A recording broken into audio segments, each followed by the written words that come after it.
gentlemen, and I'll prove that it's a very special day. I woke up early this morning with gloom on my head. Had a big feeling to climb back in bed. Then I looked in the mirror and somebody said, wake up, wake up. It's time for you to lose the blues, and this is a very special treat. Tell it to everyone you meet. That life is all for living and love is all for giving. So this is a very special day. Tell it to everyone along the way that this is a very special day.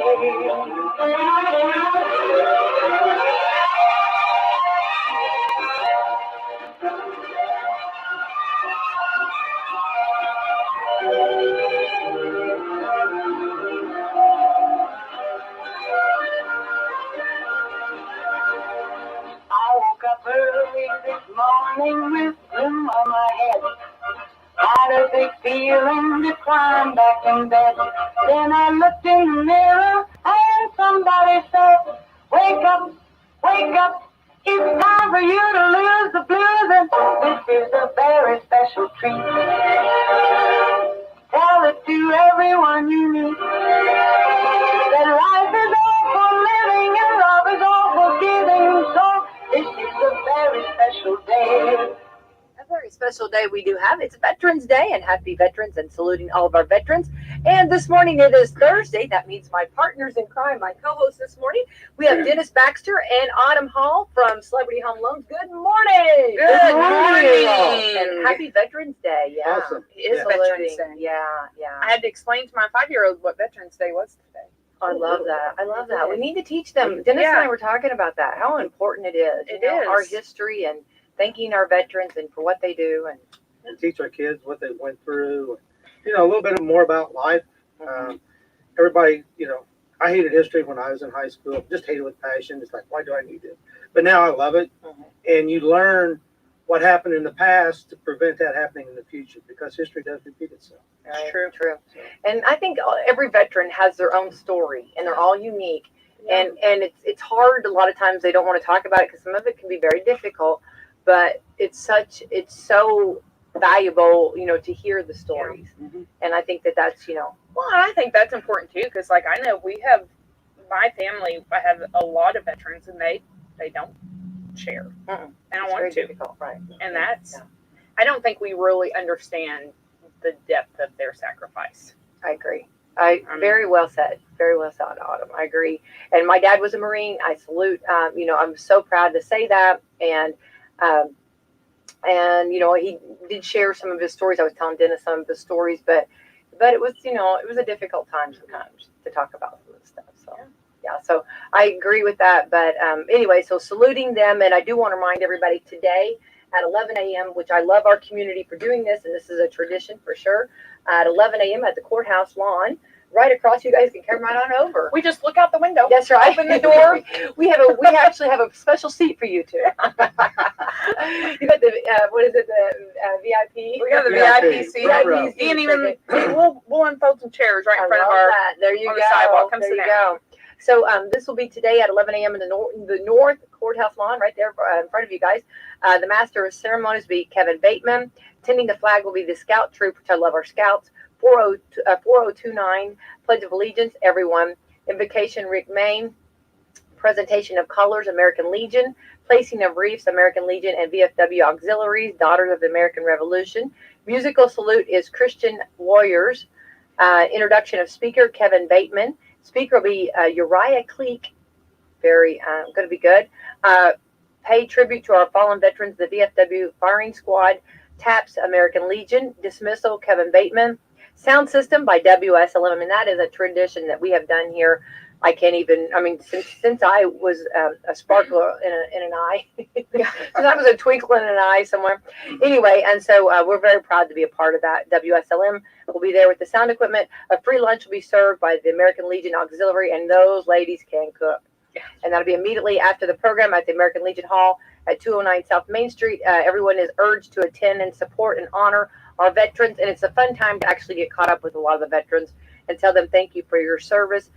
In case of bad weather, for some reason, if it does, I see the sunshine, but for some reason, if we do get a little rain cloud, they'll move it to the American Legion on South Main Street. So, and would love for the whole community to come out. So that's awesome. That's nice. Yeah, very good, very good. All right, we are on the 11th day of November. Let's see, guys, this is Air Day. Air Day, like Yeah. airheads, or just like Air, like it's showing like airplanes and air. Oh. Yeah, well, probably better than airheads. yeah. Yeah.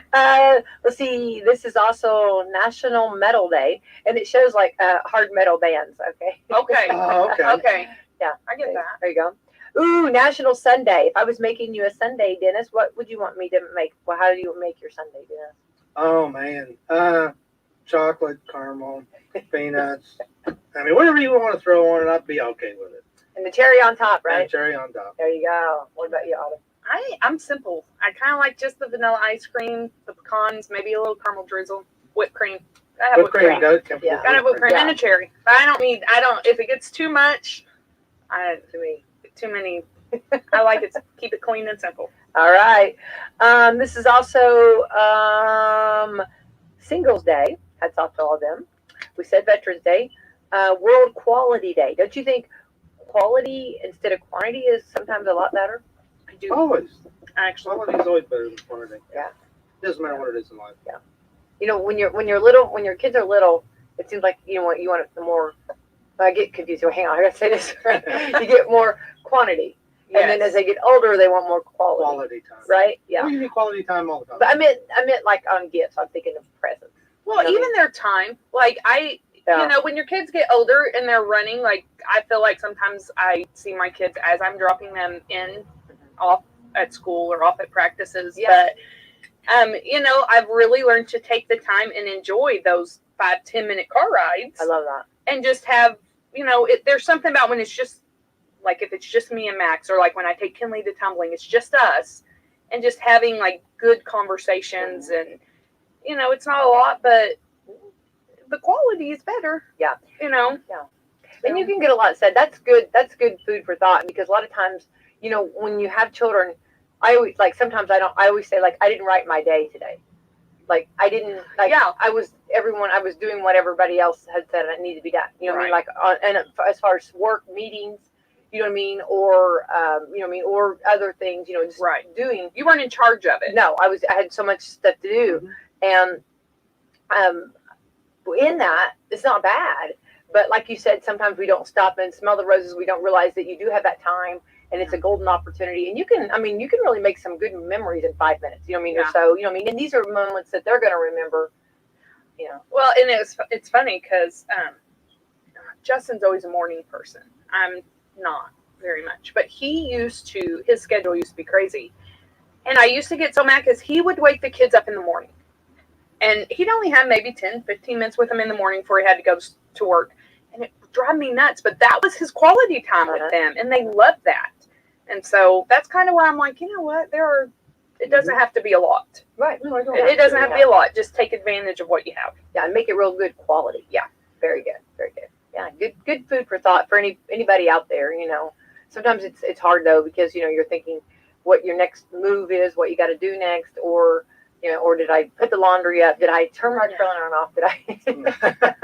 You know, oh, how many times we've gone back for that. You know, I do have one that just turns off automatically. Finally, That's what Yeah. you need. good Automatic. technology. Timers. Yeah, You need timers. timers on Yeah, all of it. exactly. This is also World Usability Day. So I guess if you're going to use this up, right? Some of these I think I need to Google. Yeah, we need to look at this before we Yeah, get here. Yeah, Do a little exactly. snooping. Get a little bit, yeah. All right, so get out and enjoy for sure. And before too long, we're going to be thinking and talking about Thanksgiving. Very thankful for that. And we 2 got weeks. I know, isn't that crazy? Crazy. And we're going to jump in here. Also, we do have, let me get my schedule real quick, games tonight. We do want to say hats off. Our Coach's Corner was wonderful last night. Tonight we have, this is the Salem Lady Lions will be at Jennings County, and Pacers at Jazz. So also, another thing, Autumn, this will come to a surprise. Dennis and I talked about this. We made an executive decision. Oh, Yeah, you took too long to get here. I was here early today. We're going to be giving away a Farmer's Almanac. These are wonderful. I love those. They are fantastic. And this is the old Farmer's Almanac. This is the good one. It's for the 2022 season. And we're going to ask a question at the end of the program. And then the person that calls in and gets this will come to Celebrity Home Loans and see the smiling faces of Autumn and Dennis and pick up their book. Pick it up. Yep. All right. So, and we won't make the question hard, you know. So Take the fun out of it. take the fun out of it. Well, maybe we will. Okay. maybe. But something I want to ask, and I do want to jump in, but this is real quick. I want to. Okay, if a person, I've heard people talking about that you can look somewhere, and I don't even know exactly where, but online or somewhere on a website, you can look to see what your house is appraised for. Okay, hang on. Is that behind door number 1? Is that a gimmick to get to the website? Number 2, can it be accurate? Behind door number 2, how accurate is that? Number 3, does that hurt your credit or is that hurting yourself if you go to that and look? How about door number 4? Okay. Yes. Oh, wow. We're gonna pick door number How about 4. door number 4? Door, I love nobody ever does that to me. Yay. If you just Google Washington County, Indiana, GIS, it'll pull up the county's GIS website. Everybody assumes that what's on that website is an appraised value. It's not. It's an assessed value. It's a tax value. Explain the two. That's the whole class. The two. Okay. Okay. The assessed value is state of Indiana has a set of parameters like how big it is, how many square walls it's got, how many offset walls, roof pitches, bedrooms, bathrooms. It's a whole calculation. And that's what our assessor uses to look at and give that house a value for them to base their taxes on. An appraised value is where an appraiser goes out, looks at the given property that we're appraising, and then goes out and looks for comps similar to it to say, this is what it's worth in this market right now. Caveat. So the appraised value. Bickers are here. No, Bickers are I'm here. not. I'm adding. Yeah, the Bickersons. I'm adding. So keep in mind though, the appraiser can only pull comps from the last 6 months and within a certain mile radius. So what your house may value for this month or this year may be different in a year because your house is only valued at what the houses around it are selling for. Your assessed value doesn't really change. It goes up every year. It goes up a little bit. But every year. it doesn't really, it's a little bit different. So as far as if you want an actual appraised value to know what your house is worth, get an appraisal. Because you can go to some of those websites, like Zillow is like, oh, this is your estimate, but it can be 20% off, and it's not very accurate. Okay. Yeah. So now let's give you an example about Zillow. This was all over the news this last week. So Zillow, of course, is in the market trying to value houses. So they use their mathematics to value these homes, and they become investors. And they bought all these homes across the United States at what they thought was really good prices, tried to flip them, resell them, and lost $380 million. So they have totally backed out of trying to do this, realizing that their estimate is not so accurate. And the realtors are all over Facebook with this one. Well, input real fast. We are Celebrity Home Loans, LLC. NMLS. I do need to do this. 222-7765. NMLS consumeraccess.org, and we are an equal housing lender. I love that. So, and Autumn, give them your MLS number too. Mine's 140298. And mine's 147022. So we're gonna throw that in there. All right, now we can go on. Yeah, I don't have a number. I'm sorry. Okay, number 1. Yeah, there we go. I'll just be number 1. There we go. Number 1. There we go. Yeah. Becky White, number 1. Could you make it 007 or something like that? Yeah, that's fine. Oh, my number's 007. That's what. Make me really cool on it. Hey, wow. I'm going for number 1 because I'm awesome, but I'll take that. 007. Okay, there you go. No, you're right. We'll still one. So Anyway, I know. Sorry about that. Sorry, we had a moment there. So to answer your question, I always encourage an actual appraisal by a licensed professional. Right.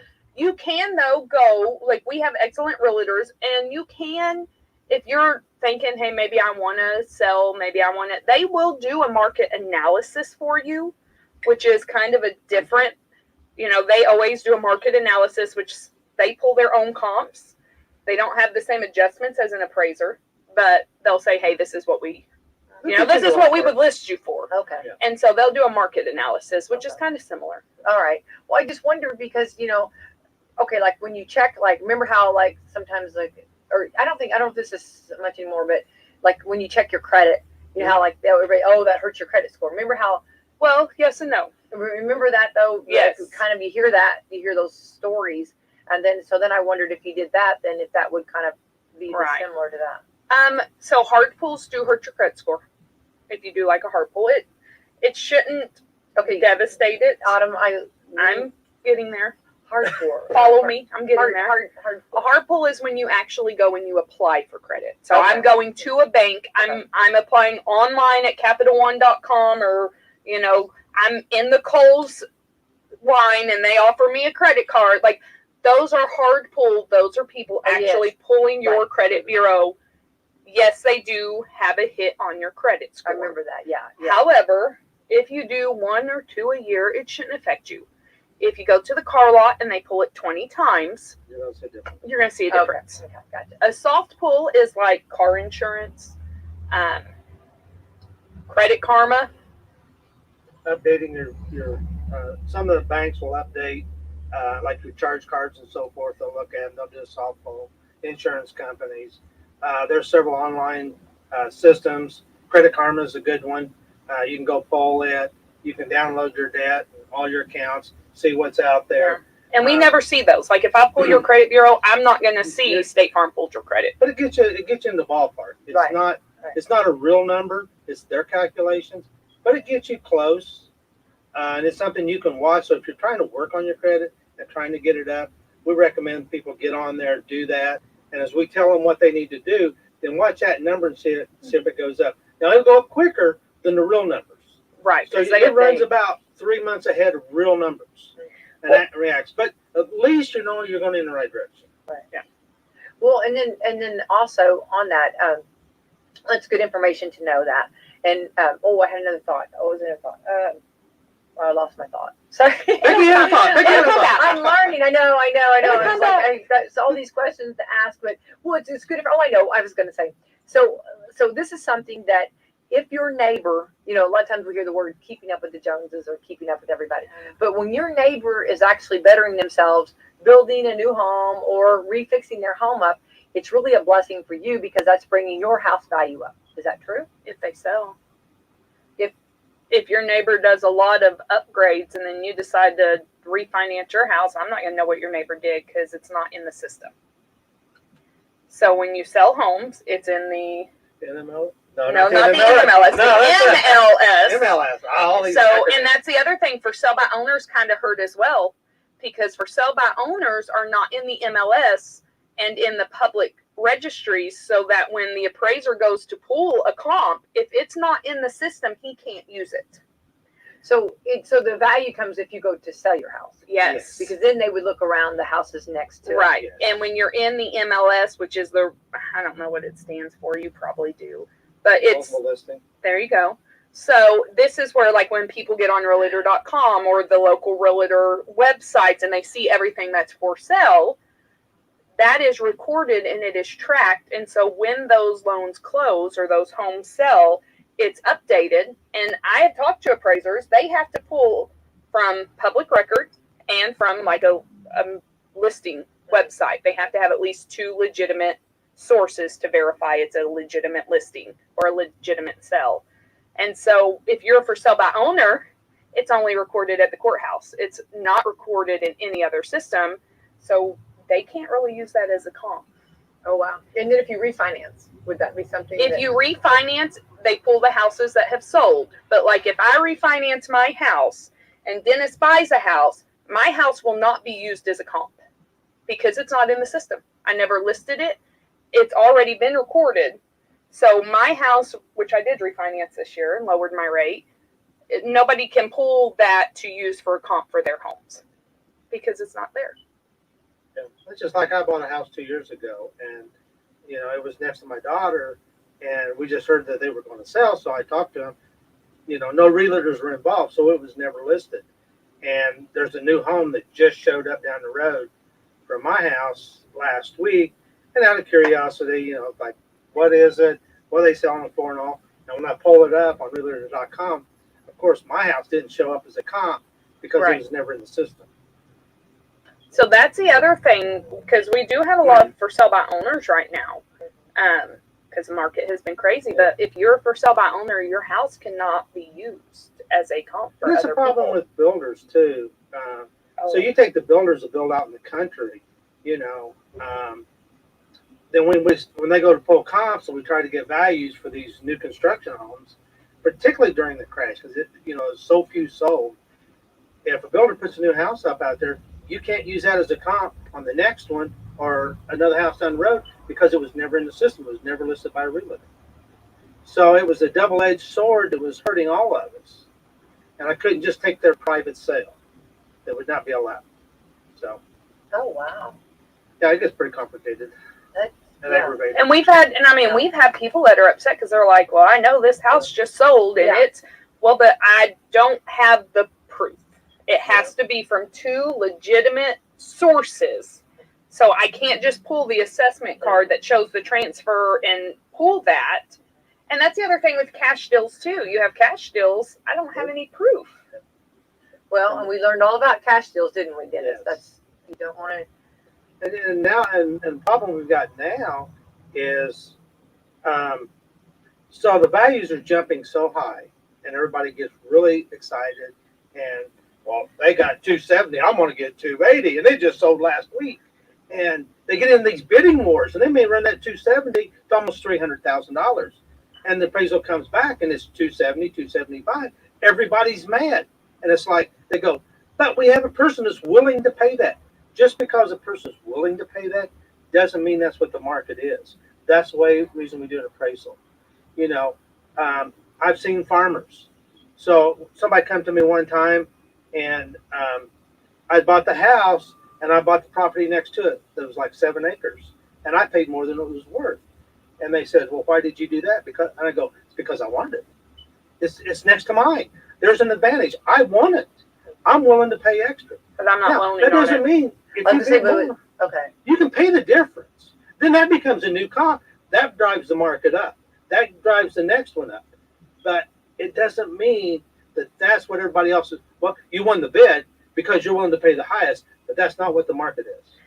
So it gets a little, it gets feathers ruffled pretty quick. And when that happens, because we have occasionally had that where people are like, well, I don't care, I'll pay the difference.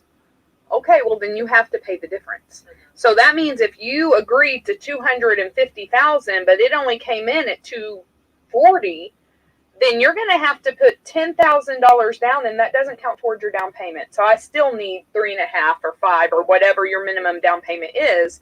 So now you're going. I'm not great at math. What's 3.5% of 207,000. Okay, so then instead of putting, $7,000-$8,000 down that I need minimum, you're now putting $17,000-$18,000 down because you're paying the difference. And if you do that, you're going to have to put in writing that I've talked to you about this and you still want to move forward because it's not normally typically a smart thing to do unless you just want it and you are dead set on it. Right. But then I want you to put in writing that I told you you're buying it for more than what it's worth. Because you're not going to come back against me in 10, 11, 12 months if you try to sell it and you're upside down. Upside down. Okay. Yeah, you're trying to sell it and it's not worth what you owe. Yeah. Okay. So nobody likes to sell a house and bring money to closing. Right. Right. But there are some situations. We had one customer, the appraised value was, I think, like $1,000, $2,000 low. But it had like a big garage and a hot tub and all this other stuff that technically doesn't drive up the value. Like I know hot tubs are personal property, things like that. She's like, it's worth it to me. I'll just bring it. Okay. And that made sense. It's like, yeah, that makes sense. Like I get it, but Yeah. Wow. I had one this summer down in Florida, and so it was listed for like $490, and it got in a bidding war My customer was third, and the winning bid was $550. It went that far. It was over $50,000 difference. Oh my. And within 24 hours, the winning bid backed out. Oh. So then they come back and they offered third place, first place bid, both of them, because second place was already higher than them. And they come back and they were willing to pay it. And I am not, as a record, I am not willing to pay more than appraised value. so Yeah. I am not. We want that documented. I don't just have money to throw around. When we show next week's notes, we'll have that in the notes. Yeah, Autumn Autumn will not pay more than appraised that is value. going down. Yeah, I'm taking notes over here. That will not happen. Okay. And if it's not on sale, I'm not buying it either. Okay. Okay. We know. we know how it went. Yeah. Yeah. So okay. So the third person. Okay. They took the high offer. Okay. They accepted. They said we'll pay the $550, and the appraisal come back. It was like $495. And so it's all of a sudden it's like, and everybody's arguing, everybody's mad. And says, well, he's over here on this street. Well, it was 3 streets over, but when you're in Florida, 3 streets are a lot of difference in a subdivision. Yeah. But in quality of homes, it was the 3 streets over were totally different homes. Yeah, they were bringing another $200,000, but there was another $200,000 of booming. And this couple wanted in this area. So when they got done negotiating, they met in the middle. They met in the middle of what the offer was and what the appraised value. And the couple had enough money that, they brought that extra $25,000, $30,000 plus on top of their $40,000 they were spending. So, I mean, it happens. Florida people are crazy. And probably now, it's 8 months later. So the house is probably worth it now. It would probably bring that in that market now because of where it was. Right. So, what's the market doing? What's happening? So did your customer win? Huh? Did your customer win then?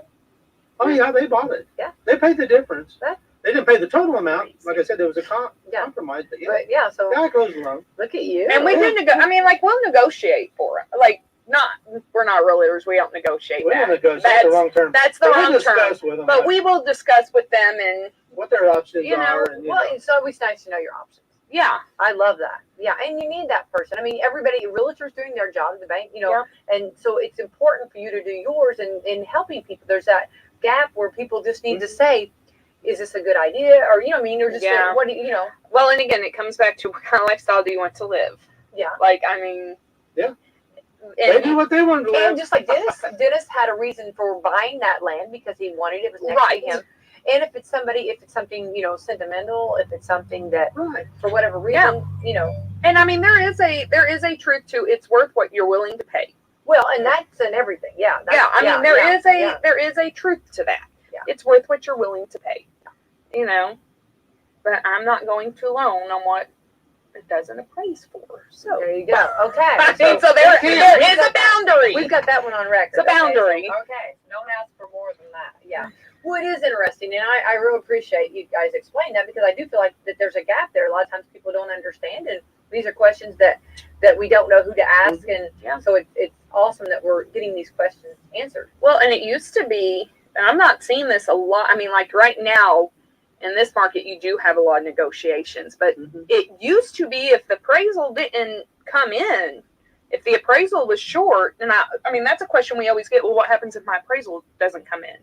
What do you mean come in? Like, so if I'm buying it for $100,000 and it comes in at 98, like what happens then?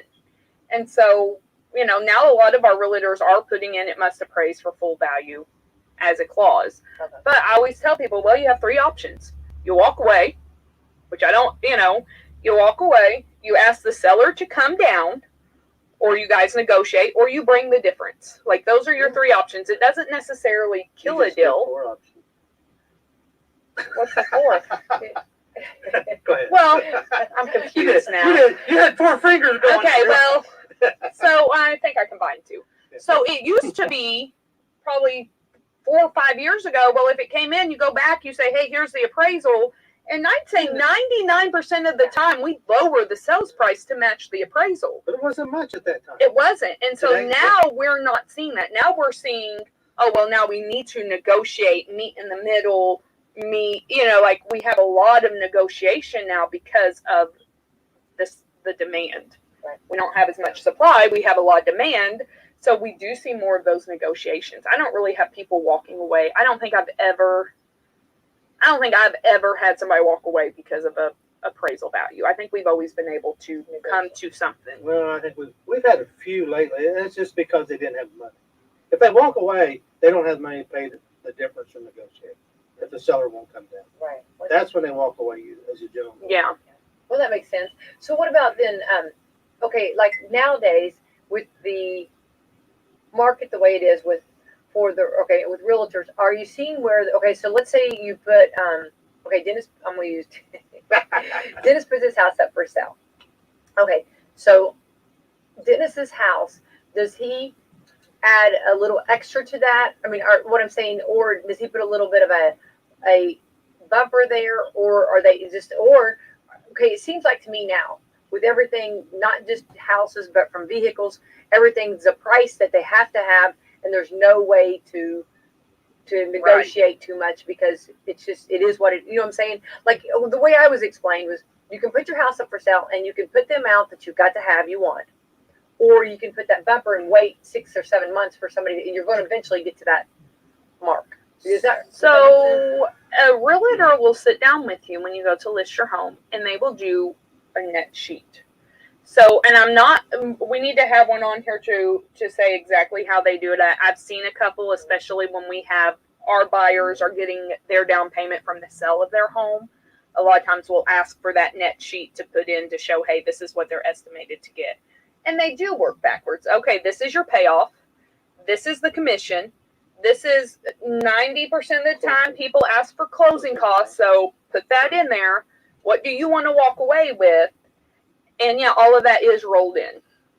And then they say where the value, what number they come up with that they've got to have to meet that. And then they look at the market and say, okay, this is where I think this house will sell. Yeah, this is And where then, you need to then be. and they may look at that net sheet and they may have to adjust, but they have a pretty good idea what the seller has a pretty good idea what they're going to end up with when it's all said and done. Given they list the house at price X and it may come in at price Z. So they got a buffer in there. And there's not always room for a buffer. That's what I mean. Yeah, sometimes there's not. It seems like this. What we're going through now in the market is, I mean, with selling or buying anything, the price is the price, and that's what they have. That's because they can get it. That's not necessarily because that's what they have to get. It's because that's what they have been told or have in their mind. I can get that. Yeah, Bree's kind of sticking in right now. Okay, It's like, so I can get that much. I'm going to sell it. So there's really not much room for negotiation then. Not a lot. If we negotiate, it's usually, like when I see negotiations or counter offers, it's usually because somebody lowballed you and the seller came back and said, no, I won't take it. If I have it listed for 150 and you offer me 140, no, I'm going to counter you back at 150. Like, they're not coming off of it because they don't have to. There's no houses available. I mean, that's a thing. They Look at the car lots. There's no cars. There's no trucks out there. Dealers are buying used vehicles to put on the lots because they don't have new ones. And they have to give so much for them to buy them off of, get somebody to give one up. And so their margins get pretty thin on it. So they can't move too much. And they're selling. So really, I would say to answer your question, a lot of it now, the margin is not there because that's what they have to get to walk away with to break clean. It's because they know they can get it. Okay. They want to walk away with as much as they can. Yeah, if you bought a house 3, 4, 5 years ago, you're going to walk away with some cash in your pocket. Wow. Yeah, well, and then I've heard people that have built during this COVID time, and they spent so much money on the supplies or whatever, that the house that it cost them to build, they'll never get that value back because it was so, or probably not. And that may be accurate. Because I lost 2 or 3 that they were going to build, and when the prices skyrocketed up, supply and demand. Stuff's coming back down now. Yeah, but I mean, but they were like, I know, but I guess during it, they built during, and what they paid for like their lumber or paid for their materials was so much more. Right. But really, if you just bought a new construction, like if you did that and you did pay more, because there were a couple that they did pay more because just of the price of building, but you're probably not going to sell. I mean, you just bought it, you built it custom, you're probably not going to sell for a long time. I mean, and your value is going to be there later. And We hope. what we noticed about a lot of builders, I was like, yeah. so a lot of builders in that, around the $300,000 price range, you get there $350,000, then you're getting into, the upper grade cabinets. You're getting into granite countertops. You're getting into bazookas of, fancy woodwork and all this kind of stuff. yeah, a lot of it is cosmetic. A lot of that stuff got pulled out of it. They're nice countertops. They're just not granite. Instead of being, a $50,000 set of kitchen cabinets, they're probably a $30,000, which is still awesome set of cabinets. All this fancy woodwork around the side and all. Okay, they got a baseboard and they got a crown mold. They don't have all the other stuff, all the other amenities. And that is important to indicate, because we've ran into a lot of times that people will upgrade, or they'll over-upgrade. They'll over-upgrade. They'll do repairs, or what am I trying to say? Not up. Is it upgrade? It's an upgrade. Update. They'll update. I'm Update, looking for updating. They'll update, and then they'll come back and they'll want to refinance. It's like, well, we just put a brand new roof, and guilty. We just put a brand new roof. We just redid our bathroom. And it's like, and that's great. That's maintenance. But, when the appraiser comes, he expects you to have a roof. And I've had this conversation with a couple different appraisers. I expect you to have a roof. I expect you to have countertops. If they're granite, it might give a little bit back of a return, but you're not going to get 100% of your return, because laminate countertops or, your wood butcher blocks or whatever, I expect you to have those. I expect you to have a bathroom.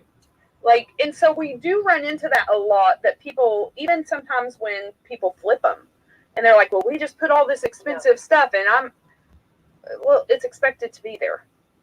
It's not our fault that you upgraded too much and over improved, because if you're the only house in your neighborhood with granite countertops, guess what? You don't have anything to compare to. And so we do get that sometimes. There's an old saying goes around, you buy in a subdivision, don't buy the most expensive house, because the others are going to bring the value of that house down. Buy the smaller, lower priced house, but anything you do to it will bring it up. The value of the homes in the middle will bring that value up. You'll get more bang for your buck when you sell it than if you overbuy. Wow. Yeah. That's interesting, isn't it? I mean, that is, it's true. It is true. I mean, and that's the thing, and it's nice, and that's what I tell people. Look, if you're going to live there, like our house, we are not selling it for a long time. Like, I plan on living there for, I don't know, the rest of my life. You probably will. I probably will. So if we upgrade it, it's for you. It's for me.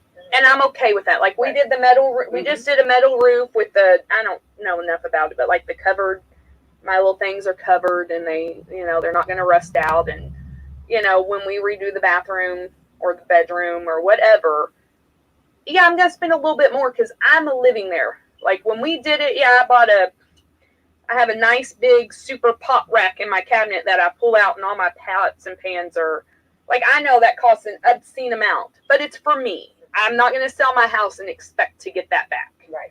I probably overspent on my kitchen. But you're there. But it's me. And that's important to you. And there are some days I don't leave my kitchen, which is crazy. But it's for me. And so there is that difference that I think people need to recognize. If you're flipping a house, don't put $50,000 cabinets in it. Right. Good advice. Put $15,000 cabinets in it. And then if they buy it, then they can upgrade if they want. Right. Yeah. Well, it's so interesting. Then I've talked to several people. They really enjoyed this show. And so another couple that I talked to, they just built a new home, or they're not in it yet, but it's going. And they were talking about how hard it has been getting, like, they were trying to build their dream home. Right. I mean, they've waited all these years. It's a horrible time to build your dream home. Right. Well, and their children are grown, their children are out the door, and they were trying to build their dream home. They wanted to downsize. They wanted this, and they wanted it the way they wanted it. Well, none of their materials, like, they had to compromise on everything, because nothing that they wanted was in stock. I mean, they had to substitute this. You couldn't do this, couldn't do that. And then you got to think about that. Like, then are you really building your dream home, or can you, and I don't know their situation, but can you afford to step back and say, you know what, let's wait? until I think they just went on with it because they're almost ready to move in. But you see, like, let's go back to like our TV shows. You know, I always laugh because I always say Chip never tells Joanne no. You know what I mean? I hate it. Like, I love watching the show, so I'm gonna preface it with that. Like, yeah, that is entertaining. But some of those shows on HGTV are not realistic at all, and they have created a false sense of what people think. Yeah. Like when they're like, oh yeah, upgrade your bathroom, you'll get a 75% return. No, maybe in California, not in Indiana. So they've kind of lost that realistic. Yeah, and it's hard because you see that, or you see they have almost like an endless supply of items. Yeah. You know what I mean? And then, but the real truth of it is, like here, you know, I mean, it's hard to get certain items, and also, you know, it'll be weeks, and you know, before it comes in. Yeah. You know, But you don't know how long it took them to do that show. You don't know how much prep it took. They don't to get show this all stuff that. pre-ordered. You know, like, you know, Yeah. remember that one Yeah. show where they would build a house within a week? Yeah. You know, it took a lot of pre-prep to have all that stuff sitting there ready, pre-done, pre-started up, everything. It didn't. They just didn't walk in and, okay, we're going to do this tomorrow. I'm gonna just throw in there. Please remember, HGTV and TLC are still TV shows. It's TV shows. Like, they still have Hollywood magic. So keep that in mind. Yeah, well, well, how'd that happen? It's TV there. It's Yeah. TV magic. Well, I used to love, there was a show on TLC, and I used to love watching it. It's where they would, like, you'd go to each other's house and you'd remake them a room. I can't remember the name of it. I do remember that. But, Yes, like, fixing it up. Yes. Yes, and like I'd love that, and I'd look at, like, I'd watch some of it, and I'm like, oh, I want to do that. Well, then you go to doing it, it's like, okay, that was not realistic. Yeah. Like, Yeah. how come they got a room done in 48 hours, and I'm at 4 to 8 weeks, and I'm still not done? I know. Like, Yeah. So we have to keep that in mind, Yeah. for sure. But it is very interesting. And this couple, you know, they're happy to have their home, and they're excited to someday soon be moving into it. But there was a lot. I mean, they said and I think I've never built a house, and I really don't ever want to do that, to be honest. But if you can make it through that with your spouse, you can make it through. that's what I told them. I've heard that before. Yeah. It's one of the most stressful things you will ever do. Worse than buying. And they felt like a lot of the stuff. I mean, they're happy and they're excited about it, but it's still been very difficult. It's not been It's not what they wanted. Yeah. And there is a little bit, I think, of disappointment on that. Yeah. Well, it's like if they give you like you know, a chart or something to pick out something, and you know, years ago maybe you could pick out whatever you wanted to on that chart, and now it's like, okay, you have this two options here. You know what I mean? Which of these two do you want, right? And that's what they, you know, and I mean, they're okay with it, but it's just wasn't their first. Yeah. 2 years ago, it was different. Today, it's a little bit different. And probably another 2 years, 3 years down the road, it will be back. Right. You know, it's just a tough time right now. So it's just interesting. Okay, we were gonna, and I'm so sorry, and I do want to remind everybody, we're gonna be giving away we got a question we're gonna ask at the end. We have an Old Farmers 2022, right? Almanac. Already. I know, isn't that crazy? And I love these Old Farmers Almanac, and they're wonderful. And we'll be giving it away today. And you'll call 812-883-3401. We have to ask the question first. But also, Dennis, and I apologize because we have been all over the page here, and we tend to do that. You have to reel Autumn and I in, okay? All right. I was getting ready to. Yeah, we are wild horses over this here. is not what we were Lasso us and bring us in here, Dennis, because we are everywhere. But let's talk about some veterans. You were going to talk about VA. Yes, I want to talk about VA. This is a great country, and we love our vets, and they've sacrificed a lot for us. Absolutely. And America does recognize that, and there's a VA loan available for vets to serve their time. It's probably one of the best products I think that's out there. The biggest misconception about it when we talk to them is, I don't want to deal with the VA. It's hard to deal with the VA. And the VA does not loan the money. You don't deal with the VA. You have to find a lender. The lenders lend the money.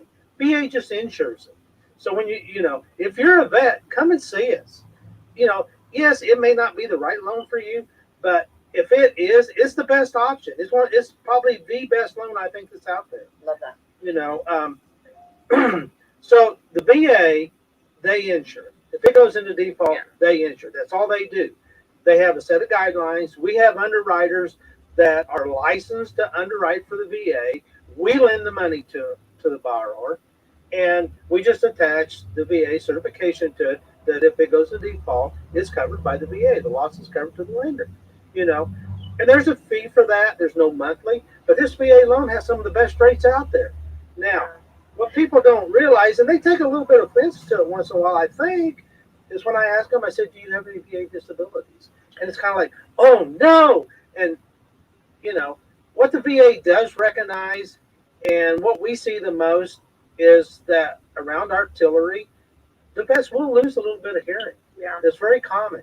And it's usually 10%. That's the most. Well, that little bitty 10%, you know, yeah, they probably get a check for $100 a month or whatever. But what it does, it wipes out that funding fee. Right. They don't pay a funding fee then. That can save them $3,000, $4,000, $5,000 Oh, wow. at And- closing table. And I have actually had borrowers who were VA eligible, wanted to, remember, I had one wanted to refinance, use VA, but did not have disability, and so did not have that, he would have had that funding fee. And it doesn't make sense. It didn't make sense to him. So that, we will do that. We'll look at the different options, but you don't have monthly. Like, they don't have a monthly mortgage insurance. And it's 100% loan. It's 100% loan. Seller pays the closing costs. All you do is walk into it. Oh, I love that. And what a blessing So, for our veterans. And like I say, it's some of the best rates. You know, And they'll do manufactured. VA will do manufactured. That's the only way you can get into a manufactured home without a down payment is VA. and we're one of the few lenders around that will do that for them. Yeah. Now, as a note, just because it is 100% loan doesn't mean that you can't have a down payment. You can have a down. payment. I mean, Yeah. you can. I mean, it's just like, you know, you'll pay it off faster. This world is getting bad about, or at least I think so. You know, well, let's stretch them out. Let's make these payments smaller. Pay this house off. Have a house free and clear when you retire. Have a good goal. Yeah. Don't just keep pushing them out, pushing them out, pushing them out. You know, it's like, well, it's my monthly payment. It's going to cost me to live. Well, you know, you can get rid of that monthly payment and pay it off. You know, it's like a savings. Granted, you can put the money in the money market and it will make more money. I give you that, because houses only appraised around 3% a year, average over 20 years. Yeah. But you're going to pay rent. If you put it in the money market, you're going to pay rent if you don't own a house. So you just want to pay that money into the house. It becomes yours. Then when you retire, you don't have a payment. Yeah, you have a, You it's know. a long-term investment. It's a long-term investment. So, you know, quit using them like piggy banks. People like to use them like piggy banks. Well, I got some equity there and I got all these cards. So they do a cash out, they pay those cards off, and then they go run them back up again. I'm not So- against cash out refinances, though. We're- For the record, I'll do a cash out refinance. we'll do them. You know, everybody's situation. Okay, yeah, well, I'm like, But don't plan on it. Don't do Don't- it deliberately. Right. Don't keep refinancing every 2 to 3 years just to pay off debt. Yeah. Is the main thing. Yeah. I mean, That comes back to our conversations. be responsible. Be Yeah. responsible. It goes all back to that. I mean, life happens, and sometimes you do have to refinance and consolidate debt, and that is a good tool to have. But it should be a tool that is used, not a Get back regular on your plan. To back up and get back on feet on Right. track again. And there's some things about that, and that's another whole 2 or 3 days of talking there. But you know, when the market gets better and the rates get better, you know, there's what we call ERLs, interest rate reduction, Yeah. which is a short version of the refinance that we can do on VAs. And it's just to lower your rate and Just payment. lower your rates. Yeah. I mean, So the VA product is extremely good for vets. Anybody, first time home buyers, second time, third time, you know, if you're a vet, you ought to take a look at it. Absolutely. and there's a lot of misconceptions There's about a lot, VA because- loans. And it's funny that this is what we're talking about, because one of my groups, like, that was one of the questions. Hey, what are the biggest misconceptions that you're seeing on VA loans? And that's one of them that, you know, Dennis kind of hit on it, that, oh, well, it goes through the VA. Well, no, our underwriters are VA endorsed. So it goes through us. You know, I'm not sending you to VA directly to underwrite your loan. And I think he kind of hit on that. But also another thing, unlike school benefits, you can't tag on your parents' VA loan. And we've had people that have come in and said, well, my dad's a vet, I want a VA loan. Well, it doesn't work that way. That's your dad's benefit or your mom's Okay. benefit. It's not your benefit. So there are certain situations Like, I know there is a situation where a spouse can utilize a VA loan if their spouse was active military and had a military death. So Agent Orange died in active duty. Yes, those benefits then do go to the spouse. But you cannot come in and say, well, my papa was in the Marines, so I want a VA loan. Yeah. It was his benefit, not yours. Right. And that's a big misconception. We get people in there that kind of want to ride the coattails of their parents, and it's like, well, no. Yeah, that makes sense that you would say no. I mean, I would think that to me. But, you know, and that is something, we have people who do that. Yeah. So that's a misconception. But a VA loan for any veteran, okay, a VA loan can be handled. Okay, so again, if you were a veteran and you were listening right now, they could come and you could talk to them about a VA loan right here in our hometown. Yeah, absolutely. You do not have to go across the river or anything, right? Here. No, we do it. We're doing right here. I have one going right now. We have, Love that. and we'll beat anybody's rate. I mean, Love we that. just have some really good rates, and you know, it is what it is. We're a small town. We have a small office. We have a small overhead, so it lets us make our rates very competitive because we don't have big overheads. And it's, and it's Did just, we just talk about quality over quantity? yeah. And so that's something that, that's just kind of Right. something we do Yeah, as a, that's what hey, I'm saying. thank you guys. That's what I mean. What a blessing. You know what I mean? Right? It's just, and I enjoy doing them. They're not the only difference, the only requirement that is different than like a USDA or an FHA. You do have to have a termite inspection. And the seller's got to pay for it. Yeah, But that's a good thing anyway. It That's is. a great thing. it is, but like that is, you do have to have a termite inspection. And VA has come out. There are certain fees in closing. And I think this is important, especially if as a seller you accept a VA loan. There are certain fees VA says the veteran cannot pay. So you as a veteran cannot pay some of the typical closing cost fee that other buyers can because VA says no. VA says the seller has to pay it. Oh, wow. So that really protects the veteran. That protects the I veteran. love that. You can't add on a bunch of miscellaneous bull. Yeah. And that way it keeps the veterans' closing costs lower because, like I think a termite inspection is $50 or $75, but, that's something sellers need to know. If I accept a VA loan, I got to pay for a termite, Yeah. So that's why it is important even as realtors and to know those things so that you can tell your sellers that. And most of ours around here do. Yeah. Like they know that. We've had those discussions there. We don't have, because we don't want sellers blindsided and upset either. Well, no, and you don't want, if they've, they've veterans, they've served our country, they've done their part, and then, it would be so sad. If something, they bought a house and termites were all over, or something, Right. Or something that wasn't caught. So I love that, that should have been handled before they moved in. And the house has got to be clean out the inside. Yeah. So when appraiser goes out there, that's what they're going to look for.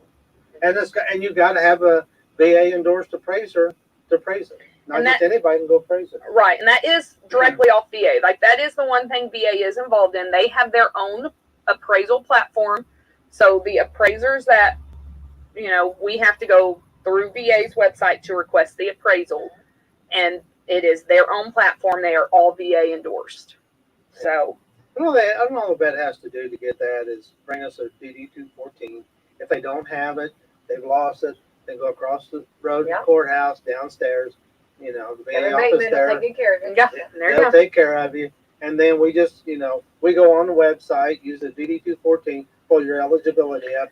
It doesn't take very long. And right now, And it's honestly, unless you were in, I'm not even really being asked for DD-214s because now, ever since everything went electronic, unless you're just like a World War I or World War II vet, we're not even really getting hit for DD-214s. But we like to have them just in case. So it's a simple process. Like I said, they don't have to go to the VA and deal with it.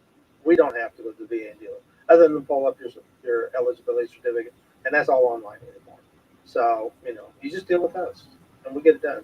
Right. So. Well, it sounds wonderful.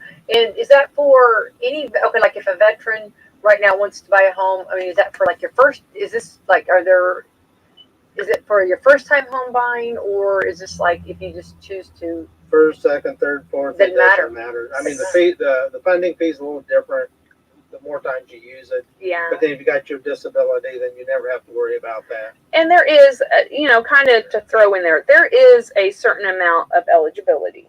Yes, but that's Entitlement. There's an entitlement per, you can't go buy 6 VA loans. You can't have 6 houses on VA. Oh, I see what you're saying. But if you have a primary house, resident. yeah, if you have a house and it has a VA loan and, and we have ran into this before that there's still a little balance on that. Or like I had somebody who had a VA loan wanted to move and buy a new one. Then there is a calculation that we can say, yeah, we can do VA, but they will only, endorse up to X amount of dollars. It's not often though. Like very rarely does somebody have VA on more than one home. But you can. Some loans are assumable. FHA is very assumable.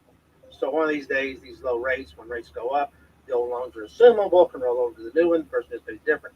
VA loans are assumable. But the thing about that, you have part of your entitlement attached to that address. Yes. Attached to that mortgage. So we tell them, if you have a VA loan, don't let anybody assume it, because you lose part of your eligibility because it's tied to that property.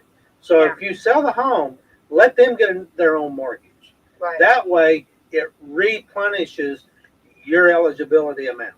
You go back to zero again. And then as you go forward, you still have your eligibility, because you could, buy and let it go with a house or two and end up not having any eligibility with that. Yeah. And then you're at a disadvantage. So, don't let that go. Yeah. Let them get their loan. Don't let them assume your old loan. And I run into it sometimes even like in a divorce situation. If like a veteran, they have a VA loan, then they get a divorce and one of them keep the house and there's a VA loan on that, and then the vet wants to buy a new house. Well, your eligibility is tied up in this one. That's where I really run into it. But usually it's a thing of, hey, they need to refinance that. So we'll refinance that one for them and then get your VA loan. Yeah. And get that back for you. Oh, wow. Yeah. So That's a lot. I mean, it really is. And I'm glad you guys are the professionals. I'm glad you guys know all that. Yeah.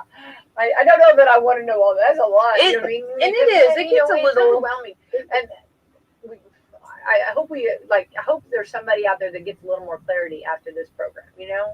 and understands it a little bit more, or knows they need to come talk to you. Yeah, just come have a conversation with us. Yeah. Nothing else. We'll run over to El Camino's and have lunch and talk about it. And it's about helping people understand their options out there, and it's a lot. There's this market right now. So there's so much money out there to lend. It's got crazy. So many people, so many companies have made so much money. These products are getting ridiculous, and I'm trying to keep up with them. And it's become mind-boggling to me. I mean, we have interest-only loans again. We have 40-year loans again. We have all this stuff that crashed back, that caused the crash start with. It's all coming back, and it's coming back with a vengeance. I was going to say, are you going to say vengeance? Are you? I'm laughing because Dennis is all. I know. He's all in this trying to read it, and I'm like, I'm not even reading that because I'm not doing that. I'm just like, oh my God. I don't want to know all the options because I'm not doing it. That's just so, yeah. I was on Facebook about that. It was that. I told my wife, I said, listen to this. No income, no assets, no nothing. And I'm not doing an investment loan. It's like, really? Well, and I think too, some of that, and this is important to say, because I even had a conversation with somebody yesterday, and I said, listen, I don't remember. Let me go back, let me do some digging, and I will get back with you. Oh, yeah. Because I don't want to tell you wrong, and things change. So, I say that to really put in there that, you know what, you may not get an immediate answer with us. We may need to say, let me go look. Yeah, no, I appreciate that. I think that's that's the way to do. In anything in any occupation you have, you're going to have that one question that you have to do your research or find out about, and you'll get back with somebody. I mean, every one of us. And we should, instead of just saying, I don't know, or just trying to say something out there that's not completely accurate, you need to go back and check and make sure.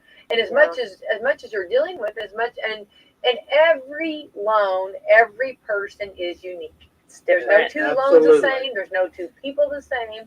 It's going to be, there's going to be something different. Every scenario is different. Every A single plot one of twist always. Sometimes It's never boring. And I mean, how many times have I said that? Well, Dennis, at least our job is never them. boring. It's For never sure. boring. For sure.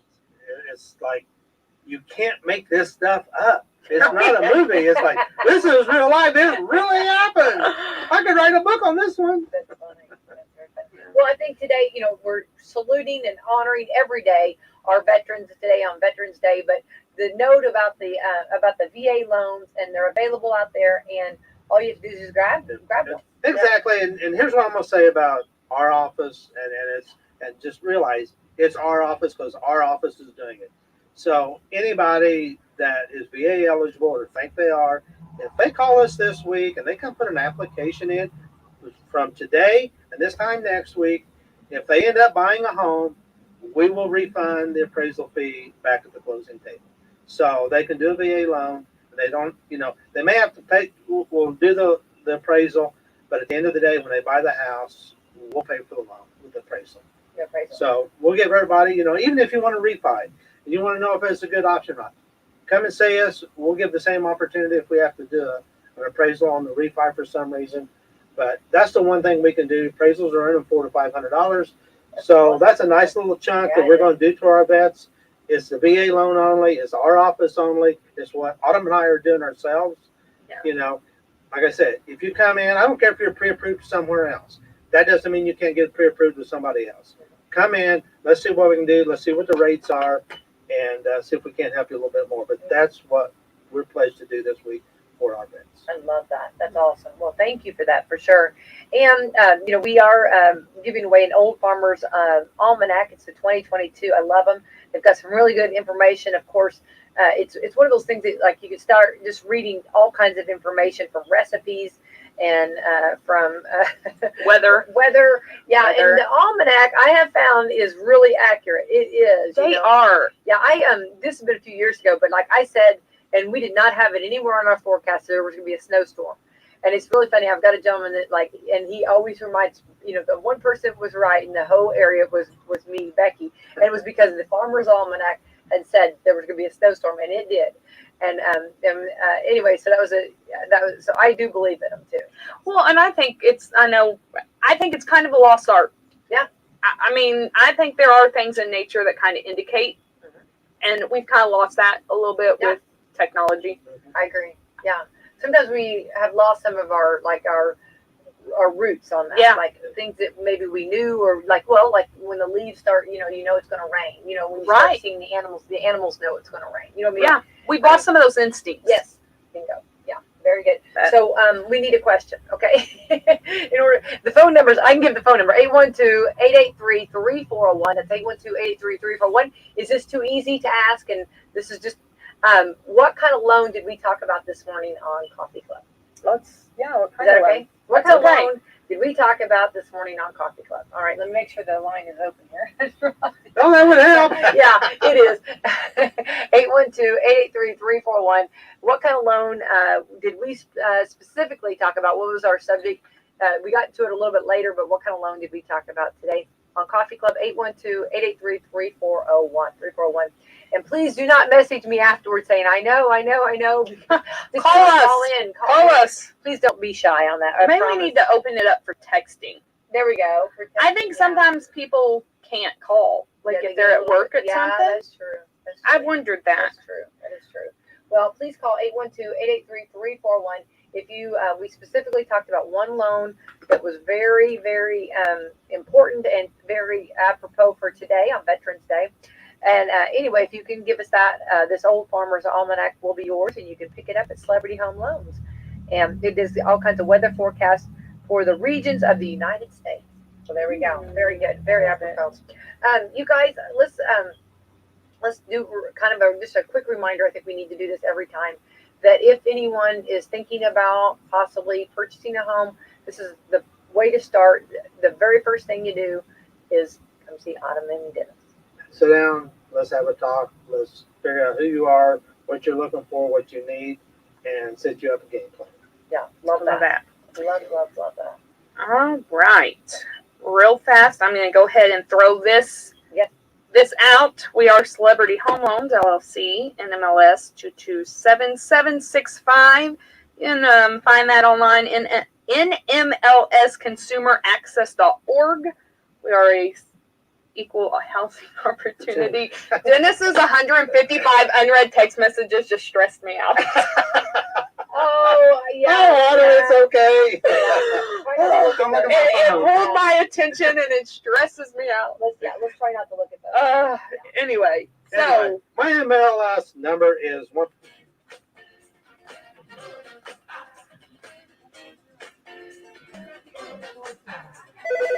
It's the hour of the Rick and Bubba Show. 866 Sweet Be Big is the number. The real Greg Burgess, Helmsy, Eddie Van Adler, all here for a brand new hour. May hear from Gary the Bulldozer Man this hour. But Jarosky and Gary on the same day. So we'll see. You know, in cell service, hey, down here, and you know, in Shield County, I mean, we ain't got no cell towers. We may hear from him this hour, and even if we hear from him, will it be quality enough for us to understand what he's saying too? Wow, a lot of guests can't hear today. All right, so welcome back. There's Bill Bubba Bussy. Hey, buddy. Rick, glad to be here. Honored and privileged. We thank each and every one of you for spending a few hours with us each and every day. We asked for 5, but we'll take whatever you Take got. whatever we get. All right, so Greg, I know that you're in there, but we want to talk to you about what happened to you on the way to work. So breakfast has arrived and everybody's settling into their breakfast situations, but we got to talk to Greg about what you experienced today on the way to work. Oh, you've already? All right, come on. You can't be mad about it. Yeah, I thought about Greg beat me. I ain't got the money. Well, Bubba, you've been into quite a bit this morning. Bubba, what have you Nothing. This is about Greg. been? Okay, all right. So What'd you do, I Greg? thought y'all was doing calls. I'd already eaten. No, it's good. Greg Birds is eating fast. Yeah, Bubba mentioned it at the break, and I was like, yeah, we do need to cover that today. What time do you get up? I get up at about 2:20. 2:28. I usually leave the house about 20 to 3. 20 till 3. Wow. So 2:40. So really not. Yeah, I don't know why I went to 23, but Both of them are right. So I would have said 2:45. my mind don't work at that time. Well, so It's amazing. Can I just Early. say this? It's amazing to me that you can do that and have done it for long now, because I commuted for a much shorter period of time and it about drove me nuts. Yes, obviously it had no effect on me at all. so it's a weird time of day to be going to work. And a lot of times, there's certain times I like to be here. I like to get here an hour before we go in because we got things that we do, and if something's messed up, you have time to fix it. Yeah. So a lot of times I'm trying to get out of there. I'm cutting. I need to go now. Here's Buddy and Marty. I got to put something out for them, or they drug something out in the yard. I got to get right. So I deal with that. So what- dealt with that this morning. You get up at 2:20, you leave at 2:40. What time do you normally get? 4. Yeah, if you don't have what you have 4 o'clock. Like 4, then you start on there. All right. So what? So and that the dog gave me a little bit of a handle. They needed to dump the water over, so I got that, and then they drug a dustpan out in the yard. Right. So I got that, and so now I'm rolling, and then I look, I can see then to drive some eyes. If there's another, see, we got dogs that live across the other part of the neighborhood too. Well, they ain't neighborhood, y'all know what it is, but anyway. Yeah. Bubba really knows. This is his old family. Yeah. And I seen there's a dog, and as I get Greg close, I was look, there's able something. to do something I never could do, get him to sell something. Like there's a dog sitting there, and there's something beside him, and my driveway is a quarter mile long. Okay, so I'm getting about half an hour to something ain't right. So I pull up, and there's a deer that's been hit by a car. It's passed on. So, it's not alive. I've seen this wrestle live one time. Remember that? Yes, I'll never forget that. But and it's laying there in the driveway, right there on the concrete. It's big, mature dog. And I'm like, well, I need to go. I ain't got time to play with this, but I can't leave it here. Right. Lisa, boy, that'd be great when she left this morning. And you were driving. I mean, then I thought, well, I'll just drag it over. How cold? How cold? It was in the 40s. Well, listen, so I'm sitting there, and I said, well, I'll just drag it out of the driveway. And I thought, well, I don't want it out here going through the Put it in the cooler. motion. So I made the call. I said, I guess I'm going to try to get in the back of this truck by What? myself. And it was kind of heavy. Yeah, that's hard to do. But I got her up in there, And there's the dogs disappointed because they were all coming around smelling it. The dogs from across. It's so funny. He was sitting right beside it, just looking. Wasn't quite sure what to do with it. No, like that is a big rat, and like I say, it's a mature, pretty good size, decent size dog. Anyway, so I loaded up and I think, now what am I going to do with it? Right, I can't bring it to work. So there's a moment in the middle of the night. It's pitch dark. Your lights are on a dead deer laying across your driveway. Yeah. And you're trying to get it up and load back in your truck on the way to work. Yeah. Okay. While dogs running all around. While dogs are saying, leave it for us, we want it. And so I get it in there, and I luckily I got it like where I can get up in the truck and reach down and pull it up, which is my strength, no problem. Right. That's right. So I'm taking, then I go, okay, I got that part done. Now what I do with it? Right. So I'm riding, I'm thinking, I'm going to go in my mind just the road I normally go on, pretty populated. And then there's another road I can cut around and kind of go another way, but it'll still take me to work. And I remember there's stretches in there where nobody lives. So I found me a good place to pull over, drug her out of the bank, drug her up in the woods, and away I went.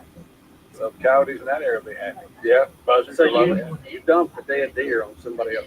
No, but not a house. I kept it on the driveway. It's not a driveway. They're not. Listen, you ever drove up through there? They're laying everywhere anymore. Yeah, no, they are. I see. That is, nobody's even going to blink. I mean, that's common. That's like, I see seeing a piece of trash back there. Oh yeah. I mean, that's not a. But no, it didn't affect them. They don't have to deal with the stink or nothing because there's nobody lives around. And then I was going to just drag it across the road. I said, well, I'm going to have to deal. What you're saying is, when I go get the mail, you took it to the wild where nature could take it. Yeah. I didn't go somebody else's driveway. Everything. You'd be gone today. Now, if I'd have drug it to my neighbor's driveway, yeah, that'd be bad. But I went there. This was an area. At the time, I was just trying to get a plan. Because I first grabbed it, was dragging it across the road. I thought, well, what am I doing that for? I'm still going to deal with it. So there's a moment where you're doing that back and forth. I'm not sure what to do. And there's a deer laying. And I wasn't sure I could get it in there without having to wrestle it and get it in. And you knew, I got to start America's favorite radio show. That's right. But anyway, to hear somehow. I was probably 5-10 minutes later. I thought I wanted. That's not bad considering you took a deer. No. Once I got it in the truck, I thought, okay. Was there ever a moment you thought, can't get in the truck?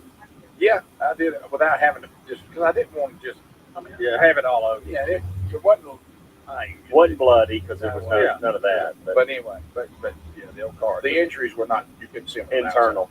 But see, I got a lot of deer, and I see when I drive down my driveway at night and stuff. So I guess I got one less. Yeah. And this is one of the few moments where you wish the deer laying there was a small one. Yeah, that's a great point. It really does. It's almost like a reverse reaction. But again, I didn't plan on that. But no, like I said, nobody will be even blinking an eye. Nobody's going to check their mailbox today, and the deer will be laying there. Yeah, because again, it's so common to see them anyway. In this particular area, they say, well, hey, at least it's not that by somebody's house.